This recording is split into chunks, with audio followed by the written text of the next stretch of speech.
সরকারি গাছে নেতার কোপ। ঘাটালে সরকারি গাছে কোপ, পঞ্চায়েত সমিতির বিজেপি সদস্যের বিরুদ্ধে অভিযোগ, তিনি মানতে নারাজ।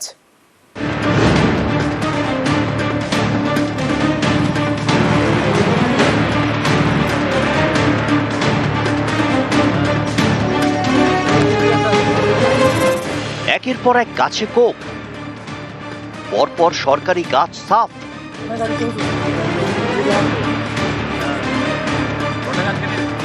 পশ্চিম মেদিনীপুরে তৃণমূল পরিচালিত ঘাটাল পঞ্চায়েত সমিতি।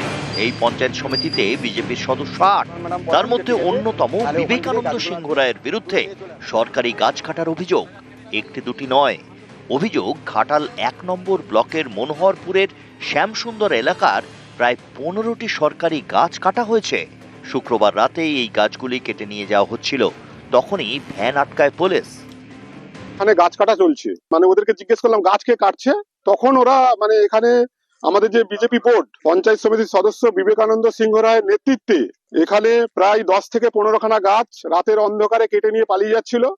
আমরা এসে ধরি, আমার নজরে যখন আসলো তখন আমি এলাকার মানুষজনকে ডেকে নিয়ে আসি যে গাছ কেন এখান থেকে কেটে নিয়ে যাবে, আমার এলাকা থেকে গাছ কেটে নিয়ে যাচ্ছে, এ তো ফরেস্টের গাছ, ফরেস্ট এখানে চিন্তা ভাবনা করবে কোথায় গাছ কাটবে, কি করবে, এবং এর একটা সুষ্ঠু মীমাংসা হোক।